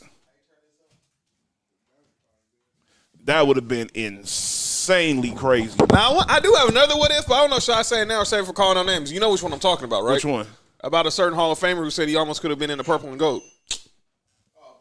No. Well, since we run, I'm just bring it up. Chris Webber, he did an interview with the Athletic. Chris Webber did an interview with the Athletic, before went into the Hall of Fame. Hit that NBA on NBC. And said that he originally, before he getting traded to Sacramento, he wanted to get traded to the Lakers. And there was a deal that could have sent him to the Lakers for Elton Campbell, Nick Van Exel, and Eddie Jones. Bruh. Eddie Jones, they ended up getting rid of Eddie. That would have been the Glenn Rice trade. Because remember, we traded Glenn Rice to get Eddie Jones for Glenn Rice and J.R. Reed. So, we traded Elton Campbell and Eddie Jones for Glenn Rice. We traded Van Exel for Lou. Oh, my God. So, basically, we could have had Shaq, Kobe, and Chris Webber all in their prime, huh? But Shaq, Chris Webber, and Kobe all in their prime, huh? And then Phil Jackson would have came there. You would have been playing Chris Webber out of the triangle, huh? Hey, that's probably why he tried to dog the Lakers out when he was with the Kings. Chris Webber, dude. Why are you telling me this story now, man? I can't see that working. Now, Shaq to the Bulls, that would have been crazy. Shaq on any team is crazy around that time. By the way, since around that time, it would have mattered what team he was on. All right, well, since we're talking some NBA, what do y'all think happens with John Wall? The story is that he's going to get traded. I say he's going right to he'll go to Philly. You think he's on to Philly? Yep. So what, trading for Ben Simmons? Yep, and picks. So let me get this straight. I hear a buy-up. So let me get this straight. Philly wouldn't trade Ben Simmons for James Harden, but you're trading for John Wall? But they ain't got no choice now. That's because it was something personal. That's what I'm saying. I said it from the beginning. It was something personal involved with that. And who is the person in charge of making those moves over there in Philly? Daryl Morey. Where was he at before? Houston. Yeah, he was like, I'm cool. Yeah. Nah, I can see John Wall going to Houston. I mean, John Wall going to Philly. Well, we'll keep our eyes on that. Training camp starts in 2 weeks. Clippers. NBA preseason starts in 3 weeks. Clippers. Or New Orleans. Yeah. Oh yeah. Him in New Orleans would be crazy. By the way, saw Zion was in the Coliseum on Saturday. So That's probably why we lost. So gentlemen, let's go ahead and get into some NFL picks for week 2. Now that Remix. yeah, that was tight. That was tight. Pause.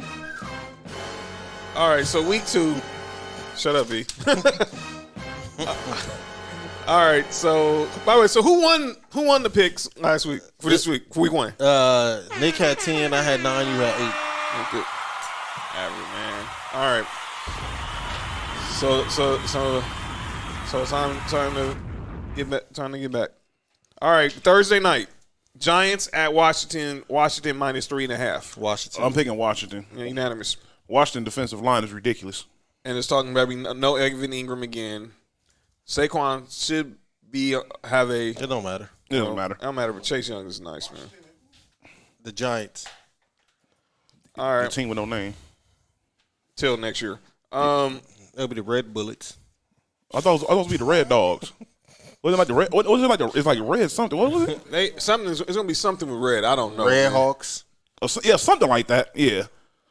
Rams, Colts. Oh, yeah. Rams about to get them minus out of here. 4. I got the Rams. They got to get them out of here. Unanimous. Yo, fam, what's going on with you? Hey. All right. My Broncos versus the Jaguars in Duval. Y'all about to dog them out. Yeah, we're minus 6. And by the way, I know we was talking USC earlier. They said Urban Meyer has not addressed any media this week. Yeah, we get Urban Meyer. It's going to get crazy. That's what we should have had already. There's be all kind of races out here. Huh? Nothing. He crazy. He's too crazy. All right. Bengals, Bears. I got the Bengals. Yeah, dude. They're in Chicago. I got the Bengals. Chicago minus 3 too. Chicago's favorite. Man, I got the Bengals. I got the Bengals. You got the. All right, You got all right. Who you got? All right, who you got? Wait, Thursday night. Wait. You got the Bengals? Yeah, I do too. Hang on. So that's Ill Will's gonna be Bears. it's gonna be the guest. It's gonna be our guest. He's gonna be the guest picker. So we'll take guess it. who? Guess what? He's gonna be the guest picker. Pause. Oh. I thought he said. Yeah, No, wrong show. I did not say that. Nah. the heck? All right, Will. Giants, Washington. Keep that up. What? Huh? Yeah, Fitzpatrick out on the shelf for about 2 months. You got the Giants? Rams, Colts. Giants, Rams. Broncos, Jags. All right.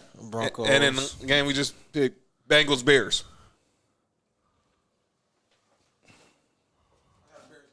You got who? Bears. Wow. The Bears. I got the Bears too. All right. I got the Bengals. Texans, Browns.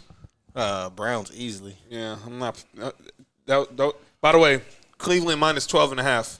Oh my God! Yeah, I'm definitely taking the Browns. I'm glad I got Nick Chubb on my team. He about to got like about 55 points. Stay away from that game. I don't think he'll cover it though. I'm staying away from that game when Yeah. we do our picks against the spread. Pause. Yeah. All right, Mark. Hold on, B. You want to? Mark, you weren't in last week, man. You want to? You want to pick these games too? All right. So who you got? Washington or Giants? B. All right. You got Washington. You got Washington. So Rams and you got Rams. All right. Broncos, Jags. Broncos. Okay. Bengals, Bears. You said Bears. Bengals. Texans, Browns. Texans. So everybody drinking the Tyrod Kool-Aid all of a sudden now. Yeah, he's picking stuff now. What's the next game? Yo, Bills versus the Dolphins in Miami. Buffalo minus 3.5. I'm about to see if Mike Gesicki available. No, he's he'll on my team. Oh yeah. You yeah. starting to make he's playing. Yeah. Anytime he plays in Buffalo, it don't matter. They're in Miami. Miami. They're in Miami. You said you got the Dolphins. I got the Bills. I don't think they're gonna lose 2 in a row. I I got Miami. I know you said what you just said about Gesicki. He always does have a day Dolphins. versus. Yeah, they're in Miami. Got Miami. Dolphins. By the way, Buffalo -3.5. Dolphins. Patriots Jets. They're Dolphins. Patriots and the Jets. No, I'm just playing. Yeah, you ain't. You dang well know you ain't picking no Dolphins. That's a good game. All right. Against the Patriots? Patriots -5.5 too. That ain't gonna work. I'm picking the Patriots. They're in New York. They're at MetLife. Yeah, I got You Pats. must not seen the Jets play last week. You got the You Jets. did? Will got the Jets. Who you got, man. B? You got Pats. They quarterback is garbage. Who's Zach Wilson? Man. Nick, you got Pats? You got Pats? Yeah. Huh? Man, yeah, he's trash. Who? Zach Wilson? Yeah, I'm not a Zach Wilson fan. He Go got ahead. this straight on Sunday. I thought he was straight. Man. I mean, I don't know what he was doing when he got off the field. I don't know if he's. I don't know, but Oh, that's why he said. so I got the Patriots. You got Patriots? All I'm right. picking it. All right. Will B, y'all make Yeah. Okay. All right, we got Will's Niners versus the Eagles. We already know who Will's picking. Niners. By the way, y'all -3.5. I'm just letting you know if you play the card. You know what I'm saying? Y'all -3.5. Tell that to Pop. Tell that to Pops. I got 49ers, and I got them to cover that. They're in Philly. I don't care. They can play on the moon. By the way, y'all ain't played a home game. Y'all on the East Coast the first 2 games of the season. That's He crazy. had to say that. That's cool. But y'all stayed in the same time. I'm just saying. Who you got? Pause. Shut up, man. I just want to call on what you just said. Shut up, man. It's just Philly won last game. Yeah, they blew Atlanta out. yeah, smoked them. That's why I'm picking the 49ers. Yeah, I'm picking the 49ers too, man. I'm picking the Niners, unanimous. Niners. You got the Niners too? You got the Eagles? Nick got the Eagles. All right. Speaking of Nick, yo Raiders. Man, I'm not 100%. Raiders Steelers. They playing Steelers. Yeah, I'm not 100%. Yeah, You got Steelers? Yeah, I'm picking the Raiders, but I'm not 100% on that game. I'm picking the Steelers. Steelers -5.5. By the way. You got Steelers? Yeah. All right. Will got Steelers. They would have picked the bad news Bears. Raiders got too lucky, man. Man, they got lucky. The Ravens got lucky. Go ahead. All right. I got Pittsburgh. My bad, Nick. Saints Panthers. Oh, man, I'm not picking the Saints. Famous Jameis. I'm going with Panthers. I know where you going, John. Sorry. You good? I'm kind of, I ain't gonna lie. You got Saints? I'm going with the Panthers on that. Who you got? I'm going to Saints. You got the Saints? I'm going to Saints. No, I also got to remember they're not going to be back in New Orleans for the next month, so they're basically playing 4 de facto road games. De facto the road Saints. games. You got Saints? But Yeah, I'm going to pick the Saints. I don't think. How they go for people that had tickets? I guess they fly to Jacksonville because they play the home. Jacksonville's going to be their home game. Ooh, I was about to say something that shouldn't be on the show. Pause, man. Wrong show. By the way, New Orleans -3.5. Shut up. So. Vikings Cardinals. Oh, the Cardinals like get them up out of here. I got cards. Yeah, the Vikings is garbage. Everybody got cards? Yeah, they in Arizona. Yeah, I don't care if they was in Yeah. Timbuktu. Huh? Okay. Falcons. Bucks. I don't care who they play. I'm Who they playing. playing? Well, they're playing the Bucks. So that's Oh yeah. Tampa Bay. Oh, By the yeah, way, yeah, minus Tampa. -12.5 too. Tampa Bay. Oh yeah, that's most definitely a okie doke. Yeah, Thomas Brady. Yeah. Yeah. yeah. Tampa. Yeah. So we didn't have to leave, huh? Okay. Yeah. And we had an extra 3 days. Okay. Nothing. All right, B. Yo, Chargers versus the Cowboys. First home game of the season. Oh, I know you picking the Chargers, so I know, right? We got to get the Crip team up out of here. They gonna win. Who? Cowboys. You got Cowboys? Who you got, Nick? I know this stomach's me. What? Pause. Chargers -3, by the way. They're Chargers favorite? by a field goal. they should be. They're the better team. I'm picking the Chargers. See, I want them. You know what? I'm going with the Chargers, man. Hey, B, I'm I'm going with the Chargers. I'm riding with you. I just want Ezekiel Elliott to have a good game. I do because We'll see. I'm going to Chargers because I just want to see Michael Irvin's face on first take the next day because he's just basically saying they're gonna be so fly and so fly. Will pick the Cowboys. All right. He did that begrudgingly. Yeah. I think everybody did inside pick the Cowboys. Titans Seahawks. Man, Seahawks. Huh?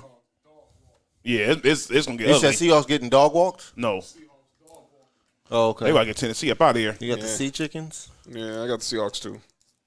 So everybody got the Seahawks? Yeah. The Titans. Titans. First home game with the 12s back. Oh man.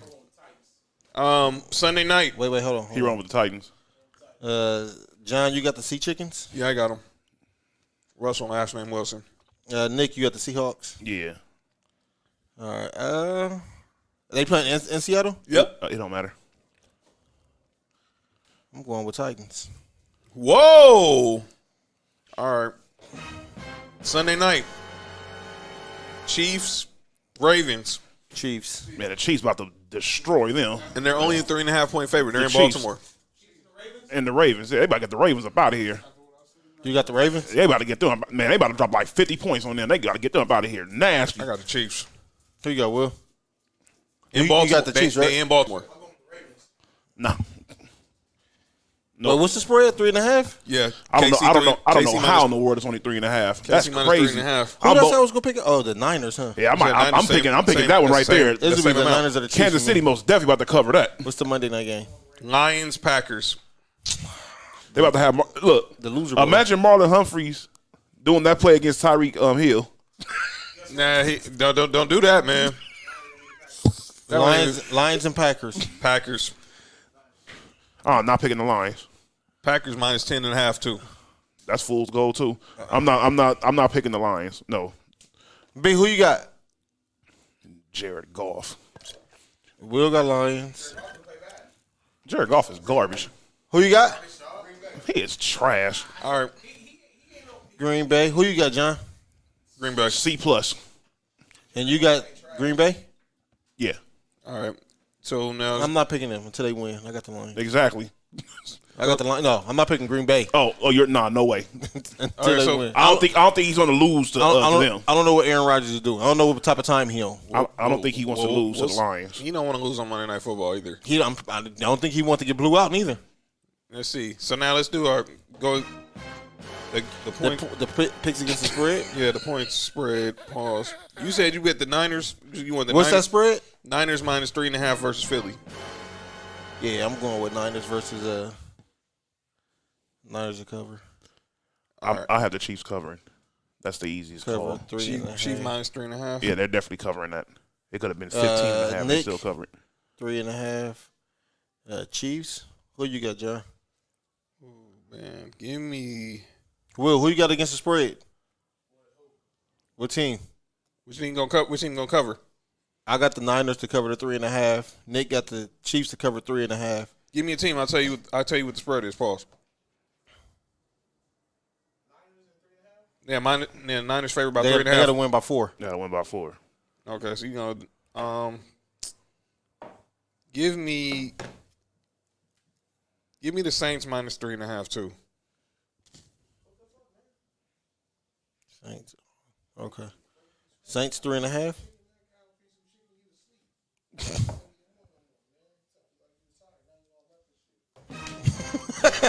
Saints 3.5. Yeah, Saints. Yeah, All right, so gentlemen, so that's our. So hopefully next week one of us will win, and not Nick win 2 weeks in a row. All right, now let's get to it, because now it's football season. If y'all followed us all last year during football season, calling out names was a little bit different. We do our regular version of calling out names, and then we do a football version where we talk about our pro teams, our college teams, and our fantasy football teams. So is there somebody on your fantasy football team, your NFL team, your college football team you want to call out? Leave them in the comments. Yeah, I see Fat has not been in the comments. He was active in the comments last week. Him and Nick was basically Oh yeah, Going word for word last week. yeah. So we gonna get into that. Frank Ntilikina might go to the Mavericks. Who cares? I didn't know he was still. I didn't know he was still in the league. I thought he was playing over in France. Exactly. All right, so you ready? Yeah, let's get it going. All right, we just cue that off, Mark. We're gonna get to this calling out names, and I will be the leadoff man.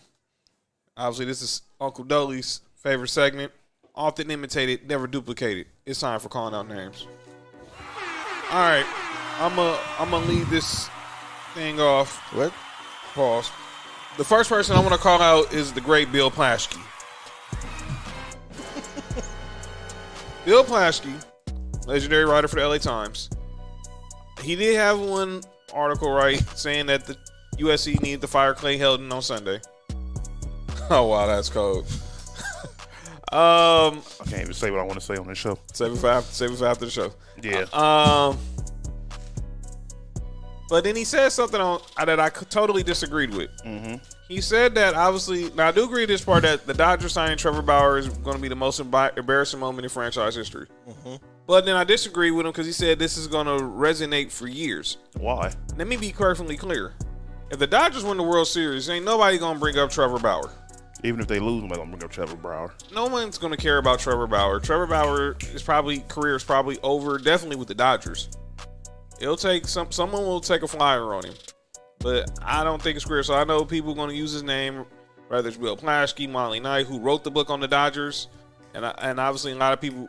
She spoke out a lot about Trevor Bauer, his treatment towards women in the media, even before the Dodgers signed him. But I'm gonna be perfectly clear: the Dodgers win the World Series, no one cares about Trevor Bauer. The Dodgers lose the World Series, no one's going to care about Trevor Bauer.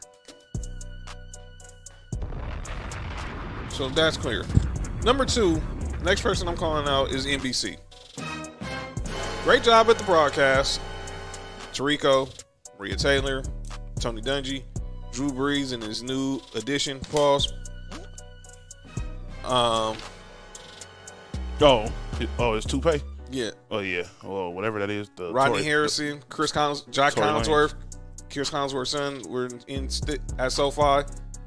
But I gotta call out the great. I hate to do this, man. Great Al Michaels and Chris Collinsworth. Y'all made a mistake, man. Huge faux pas. When they were talking about Matthew Stafford, they flashed the camera on a young lady and they said that was Matthew Stafford's wife, and it wasn't. Yes. So you mean to tell me that on national TV? Yeah, I did. Yeah, that was crazy. That they actually showed another woman when they said that was his wife. And they did it in the split screen. You know how they show Stafford on the field? They showed this random woman, this random blonde in the stands because she had on a Rams number 9 tank top, and they mistaked her for Matthew Stafford's wife, and she was not. And Matthew Stafford's wife was in the suite. He's most definitely going to hear an earful in the car. That's all I have to say. I feel very sorry for Matthew Stafford for whatever they did, because I can already imagine that situation in the car. And I was like, man, that ain't my wife, really? It's like, man, that ain't my wife, man. What are you doing? So NBC, man, that really, come on. Yeah, and they don't hear me criticizing the greatness of Al Michaels or Chris Collinsworth, but boy, did y'all really screw up. And that's all I have right now, because definitely I have more when we do our team calling out names. Mark, who you got? John Gruden. And for those who just are tuning into the show, why is John Gruden on calling out names?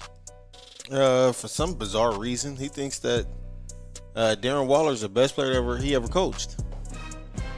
Cut the beat. So John Gruden, who coached the Oakland Raiders from, I think it was 98, 99 to 2001, 2001, where he coached a guy by the name of Tim Brown, a guy by the name of Rich Gannon, a guy by the name of Charlie Gardner, Jerry Rice, some guy named Tim Brown, Jerry Porter, And who else? You leaving off one more defensive player. Yeah, some guy from went to Michigan, won the Heisman Trophy winner, just went in the Hall of Fame as a first ballot Hall of Famer. Some guy by the name of Charles Woodson. Are you kidding me? And then where'd he go after that? He went to Tampa Bay, where he coached. Some guy named No. Let's go from like John Lynch, He coached, a guy who just went in the Hall of Fame named John Lynch. Rondé Barber. A guy who's going to go in the Hall of Fame named Rondé Barber. A guy who went in first ballot named Derek Brooks. Mm-hmm. Another guy who went in first ballot named Warren Sapp. Are you kidding me? He coached a wide receiver by the name of Keyshawn Johnson. I'm just saying. Is Keyshawn better than Darren Waller? A fullback named Mike Allstott. A running back named Michael Pittman, senior, that is. Joe Juravicius. Simeon Rice, who should be in the Hall of Fame, I might add. Shout out to Joe Juravicius being the last white corner. So let me get this straight. All those guys were better than John Gruden. He was a receiver, by the way. Who am I? Oh, I'm thinking about old You boy. think about Sehorn. Darren Waller. Yeah, I'm thinking about Sehorn. But Joe Shout out to Juravicius him. was the number 3 receiver on those squads. Yeah, he was. Joe Juravicius? He was nice. Hey, No, no, best He player. said he's the best player he's Not ever athlete, coached. pure Look, best hey, football player he ever coached. Joe Juravicius in Madden was crazy. Yes. Huh? Joe Juravicius in Madden, he was crazy. And Tampa Bay other corner. It was Rondé Barber and Oh, Dexter Jackson, who won Super Bowl MVP. no, not him. Who else? He was good too. Well, Didn't on Warwick that Nunn? team. Was Warwick Nunn on there too? He coached him. I'm just saying. So to John Gruden, I'll let Mark finish that off because it was his guy. Well, no, I just want to say he for sure wasn't better than most of those players you named. And that's not a slide at Darren Waller, who's a great tight end, is an All-Pro tight end, Pro Bowl, perennial Pro Bowl tight end. Makes, Nothing. Go ahead. but I digress. You got anybody else, bro? No, that's all for me. All right, Nick, who you got on the regular? Then we get into the teams. So I got a text message from the great B Finn. Shout out to B-Fin, Black Muscle in the building. He had his own person that he said should be on calling out names. Which is who? George Carl. Oh boy, what did George Carl say? B Finn says that George Carl gives Carmelo Anthony unfair criticism all the time, any chance that he gets. He really does, and I know where he's going. Tell the Yeah, story. and I agree with that 100%. I forgot the comment that he just made recently, but even before that, he's always there's certain players that George Carl didn't like when he coached, and he made it very much known. He doesn't like DeMarcus Cousins. He doesn't like Carmelo Anthony. I forgot who else he doesn't like. Kenyon Martin. Kenyon Martin. Those are the main players that he does not like, and he has no problem letting people know that he doesn't like them. And you know something? A lot of the stuff that you're saying about him, George Carl, is kind of unfair. Right. Because let's just be honest. I understand you're a great coach and everything, but what would you have done on that Nuggets team if you didn't have Carmelo Anthony? Facts. Brian Kelly's what I was thinking about. Ryan Kelly. The other corner. Brian Oh, Kelly. Ryan Kelly. I remember him. Okay, I Yeah. remember him. So yeah, B Fin. Shout out to B Fin for Shout that out to one. B Finn. All right. We ready to talk some teams? No. No, he gotta- I got my own. Okay, go ahead. I'm calling out USC. Oh boy. Why are you calling out USC? USC. Why in the hell did it take y'all so long to fire this man? I knew it was going there. Are you serious? What in the world took y'all so long to fire this man? This dude has done absolutely nothing for us. He is a great guy. All that. I'm not denying that at all. He's a very good guy. He's a family man. Players like him. That's cool. But when it comes to this coaching up over here at USC, he wasn't it. And the fans have been complaining about this for how long? At least 2 seasons. At the very least, it got to the point where certain fans were like, we don't even care what happens as long as he's there. So I've legitimately seen fans post, let me know when he's not there no more so I can root for USC again. Wow. We lost recruits behind this dude. We've lost numerous games behind him, which is the reason why I call him Melton, because he always has a meltdown in the middle of the game. So that's why you always called him Clay Melton instead of Clay Helton. Yeah, he's Clay Melton because he don't have a meltdown. Ouch. I can't believe this clown. But, hopefully we get this right with this next hire, which I highly hope we do, but hopefully USC doesn't fumble the bag again. But that's all I have to do for USC. Now, the next person I am calling out is John. What did I do, man? John, you mean to tell me that you chose Chris Webber out of all four of those people in that picture? It was Chris Webber, Chris Bosh, Paul Pierce, and Ben Wallace. And it was like, who's the best player? And you said, I don't know, probably Chris Webber. I don't know, man. It probably was. In reality, it is Chris Bosh. I don't know what I was thinking. Maybe because I was still in a mode because I just read that story about him couldn't have been a Laker, and it's kind of diverted my thinking, my thought process. It's not Chris Bosh either. I'm sorry. We talk about this. You talk about this man with all the craziness he does since he's retired. But the best person in that picture was Paul Pierce. I had a hard time saying. You're not going to say. And I hate saying that. I hate saying it because he's a Celtic. He was most definitely. It's most definitely between him and Chris Bosh. I'm sorry. Chris Webber's a great player, but I'm not putting Chris Webber above Chris Bosh. Whoa. Why we got this Chris Webber slander going on over here? What? I'm not slandering Chris Webber. I'm saying I don't think that he's better than Chris Bosh. You think Chris Bosh better than Chris Webber? Yes. And you think Paul Pierce better than Chris Webber? Yes. Well, you got something to say. You think you yes.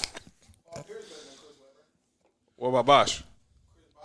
I think he is. Hey, there's nothing wrong with that. But look, as long as you're not saying that Chris Webber the best person in that picture, then you pretty much cool. I can go with any other argument. I'm not going with Chris Webber is better than Chris Bosh and Paul Pierce. My Uncle Kevin said No. Uncle Kevin said timeout. He was Huh? timeout. He called him timeout Webber. Yeah, man. Yeah. He's not better than Paul Pierce. Paul Pierce is the best player in that picture. There's no doubt about that. It was a picture because it was Chris Bosh, Chris Webber, and Paul Pierce and Ben Wallace all went into Hall of Fame. And they was like, who's the best person in the picture? Thank you. I wasn't saying the Celtics. Come on, I wasn't saying the Celtics. But you gonna say King? Well, that's not even better. I mean, heck, I didn't want to say any of them dudes because obviously I didn't. You should have said Chris Bosh. I probably should have. I should have. Chris Bosh almost. You would have saved yourself right now. Yeah, because Chris Bosh almost was a Laker, but I dang sure wasn't saying Ben Wallace. I still hate the Pistons to this day. That wasn't his fault. You got to blame Karl Malone. Oh man, never mind. Do not go there. Man, never mind. Let's get. Wait, y'all ready to get to the teams? Yeah, I'm about to say something off the wall. Go ahead. Y'all ready to get to the teams version of calling out names? All right, so I don't have nobody on the Mark shaking his mic. I don't have nobody on the Broncos. Wait. Pause, fam. Come on.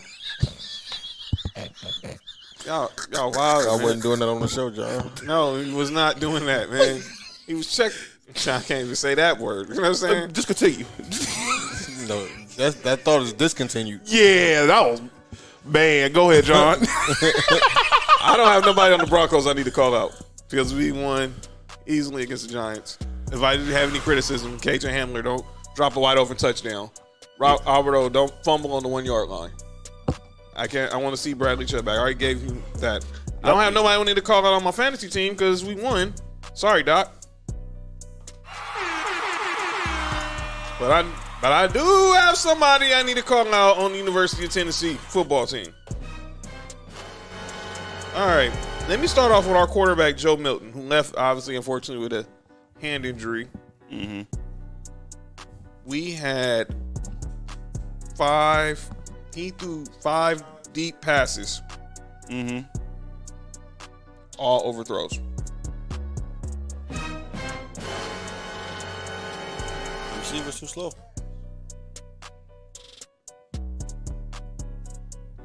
And obviously, I'm not trying to be like Jamie and Josh. They were just bashing their quarterback who was from Florida because he was black. But man, come on, dude. And then our backup came in. He's a transfer from Virginia Tech. He didn't do any better. We got to figure out this quarterback thing, man. Please. All right, my next one is to our defense. Let me ask you guys this. When you hear the numbers 13 and 144, what comes to mind? What will be the first thing you hear that in a football game? 13 and 144. That sounds like some offensive stuff. You said 13, 1, and 44? 13 and 144. Somebody had 13 carries, 144 yards, or 13 catches, 144 yards. I wish. Wait, what happened then? Wait. 13 and 144 was Tennessee having 13 penalties for 144 penalty yards. Who did they were? The Raiders? Discipline. Or the Bills?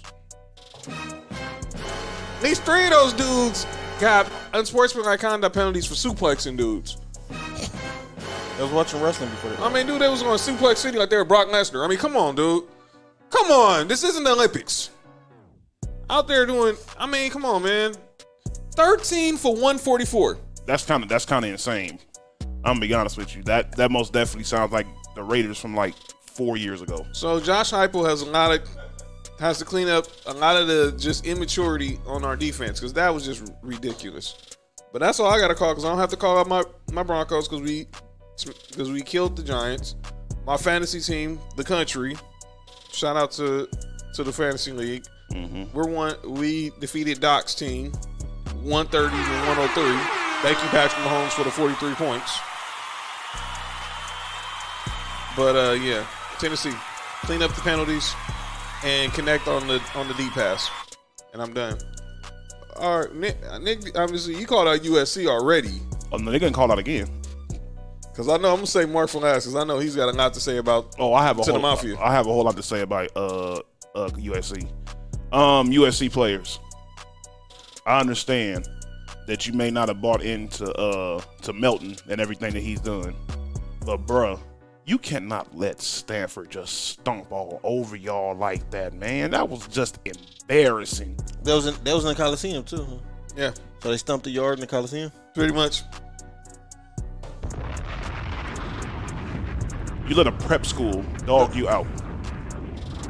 Prep school. They Prep school. They lost to Nerd Nation. Yeah, Nerd Nation. They lost to Nerd Nation. That's what they call them, Nerd Nation. They're not even just that. Stanford is like, I think in like prep schools, I think Stanford is supposed to be like the bottom of the prep schools. Y'all lost the bottom feeders. They in the prep school though.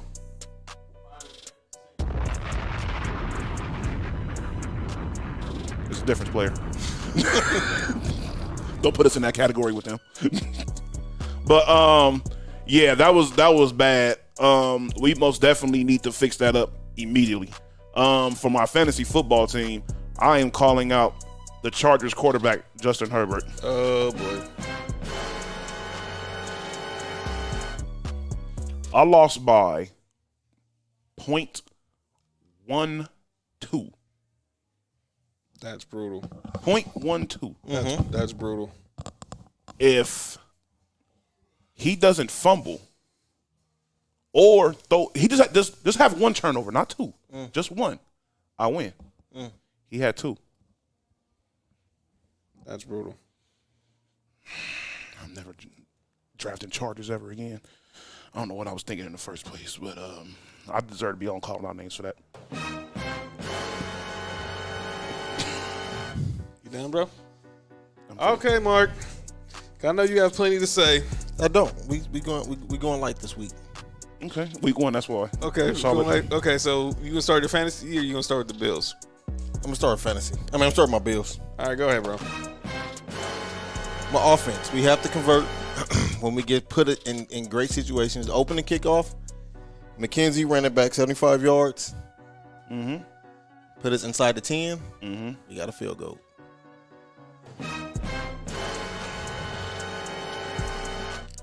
Sean McDermott, you have to preach to the Bills that it's two halves in football.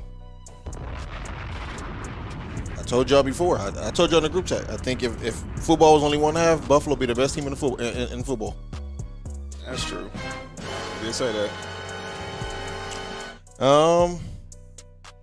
I think that's it for Buffalo right now. Oh boy. What Oh, about, I forgot one person. who's that? Willie Snead. Uh, Bruh, I almost forgot what show I was on for a second. Bruh, if you ever in your life do not catch possibly one of the easiest passes you're going to have as a pro, you are in the end zone. You mean to tell me the football goes right through your hands? That is, you just did something I see in Pop Warner. You are a veteran. You've been in this league for like about 6 years, something like that. You're on like your third or fourth team. Shout out to this. I'm starting to see why. You better catch the ball next time if you get a pass thrown to you ever again. Shout out to Simply Ball Dropping Podcast saying talk y'all talk. So shout out. Clown. Okay. My fantasy. Yeah, I know one person you're calling out because you just called him out Thursday and Friday and Saturday. Ezekiel Elliott. Oh boy, Zeke. There's no way, as a starting running back that had more than 10 carries, that you should give me 5 yards. I mean 5 points. Not a one. My running back in Buffalo gave me 11 points, and he didn't do nothing. I'm looking at the comments. B just commented, "Let me say that about the Bills, and I'm hating." Say what about the Bills? What you just did. Everything you just said about the Bills are calling out names. Well, yeah, because you're a hater. And simply ball dropping podcast. Ball dropping podcast says that ball got on Snead quick. What? I don't know if that means false. I guess he's saying because I guess he said that Derek Carr Don't threw some heat. I guess Check he throw some heat. this out. Check this out. That's why I'm trying to clean it up. I was gonna say, did he throw some heat? Look, I don't care how fast the football was thrown. Derek Carr is not even top 5 arm strength in the league. Like Keyshawn said, he's pause. Like Keyshawn said that he's an elite quarterback. I don't know if he's elite, but he's definitely very good, and he's definitely underrated. Well, he said he's up for there you to with say Mahomes and that Brady it was Rodgers. had too much oomph on the pass, you should ask the Chiefs receivers how they feel about Patrick Mahomes' passes. Why they keep messing with 50? Anyway, Oh yeah, I'm definitely. Hey, talking you about, think the Rams receivers are complaining about Matthew Stafford? Yeah. No. No, they're saying Jared who? No.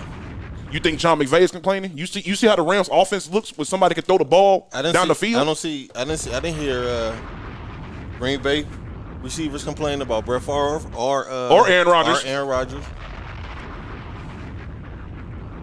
Anyway, and then I'm calling myself out for the fantasy. I know why. He said, but Simply Ball Dropping said, yes, Carr put the heat on the ball on a 3-yard pass. That's why I said I got on him quick.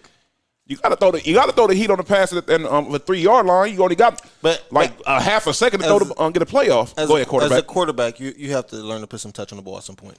You can't just throw bullets all the time. That was a bullet situation. I didn't see it, so I can't. He threw a bullet and it went like this. This is him trying to catch the football. It went like this. There was some mustard. It was some mustard on. He just went like this. That used to be Josh Allen's problem. Is he put? He Look, used to throw bullets all the time. that's exactly what happened. He was saying hi everybody. Oh, he was clapping. Pause. And Mark, why are you calling yourself out, calling out names, Bruh. For that statement. Fam, relax. Because I seen the preseason Jamar Chase was having. He had a case of the drops. Yep. Right? Yeah, he said what drops out Sunday. So I didn't start him Sunday, and he had 25 points on my bench. That's crazy. I have him in my other league that I'm in. I started him. Mm-hmm. Yeah, he's starting Sunday. Yeah, I'm pretty sure he is. He said, yeah, that was preseason now. Yeah. And ladies and gentlemen, that's calling out names.